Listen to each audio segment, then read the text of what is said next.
Okay, let's unpack this. Today, we're diving into a fascinating stack of theological sources. Yeah, really deep material. And they paint this incredibly intricate picture of the Messiah, specifically what these ancient texts reveal about his profound identity and mission and, the significance of the cross. Right. Our mission today is kind of to uncover how these writings describe a figure who is both creator and creature, a judge, and a savior, and what that truly means for, maybe everything. And what's genuinely eye-opening in these sources, I think, isn't just that the Messiah embodies these paradoxes. It's how they meticulously detail the intricate process of this transition, connecting seemingly disparate ideas into a coherent, really quite structured understanding. It definitely offers a perspective that goes beyond like the surface level stuff. Yeah, I found that too. As I was sifting through these, one concept really leaped out at me, this idea that the very owner of time and space is self-existing creator, right? Sustaining everything. The ground of being itself. Exactly.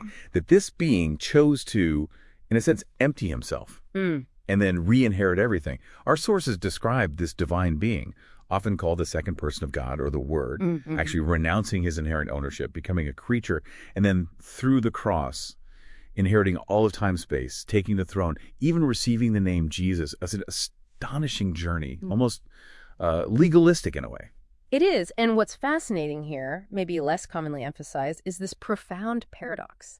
A being who inherently owns all renounces it. That concept theologians often call kenosis, right? Self-emptying, only to re-inherit it. And the self-emptying wasn't just symbolic. The sources suggest it was like functionally essential. How so? Well, it allowed mortal creatures like us to actually encounter God without being utterly consumed, destroyed by the sheer presence.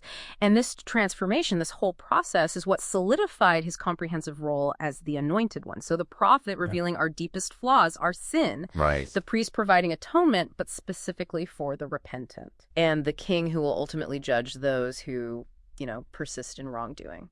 So with that incredible identity established, the sources then lead us straight to the linchpin event. The absolute heart of this story. The cross. Central. We often think of the cross primarily as, atonement, right? Paying for sin. Which it is, of course. But these sources suggest it is something even more profound, almost like a cosmic pivot point. They state the cross proved the truthfulness and the immense weight of God's commandments. By showing the cost. Exactly. By showing the cost of sin was God himself. It also demonstrated God's boundless love for creatures. Paying the ultimate price for humanity's reconciliation. Staggering demonstration. And it exposed the ultimate evil of sin. It revealed its horrifying conclusion is to turn against, the very source of existence itself, to kill God. Precisely. And a truly novel insight these sources offer, I think, is that the cross also serves to complete the free will of creatures. Complete free will? How does that work? Not through force, surely. No, exactly the opposite. Not through force, but through this profound display of love. God desires willing obedience. Right, not coerced obedience. Makes sense. And the cross is presented as the ultimate demonstration of that love, designed to inspire creatures to love him back and freely choose to obey.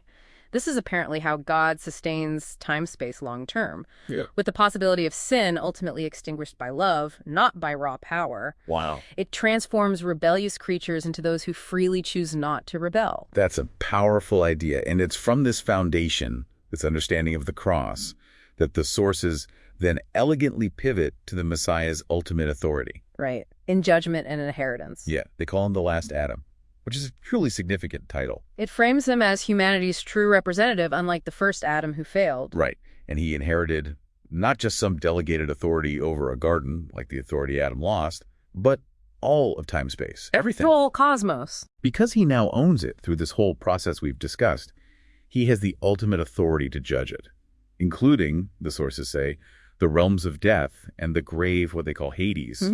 Sheol or Hades. Even to the point of consigning them to what's described as the lake of fire, the ultimate consequence for rebellion. And if we connect this to the bigger picture again, this inheritance and judgment are far from arbitrary. It's not just random power. Jesus first proves his qualification. He earns the right to judge and save through his actions, through that whole journey of emptying in the cross. Okay, so he demonstrates why he acts. Exactly. Laying out his credentials and motives, you could say. It dispels any doubt, silences any accusations. Think Satan in the book of Job, for instance, about his authority and right to the throne. That makes sense. It's all connected. It is. And what's even more compelling, maybe, is that the sources extend this principle beyond Jesus himself. They suggest that those who genuinely obey him will also inherit thrones and somehow share in his judgment. What an incredible journey we've taken through these texts today. I mean, from the Creator emptying himself to re-inherit all, to the multifaceted power of the cross, proving truth, showing love, exposing sin. And completing free will. And completing free will through love, not force. So, the big question then, what does this all mean for you, our listener? Well, yeah, it raises a really important question, doesn't it? The sources describe a universe where every creature's existence is literally sustained by this second person of God, and where the very possibility of sin is ultimately extinguished by love. So if God desires willing obedience above all, and the cross is the ultimate demonstration of love to achieve that, what does true willing obedience look like in your own life, especially when you realize the entire universe is apparently governed by such a profound principle? That's a truly powerful thought to ponder. Thank you for joining us on this deep dive into these, well, profound ideas. We definitely encourage you to continue exploring.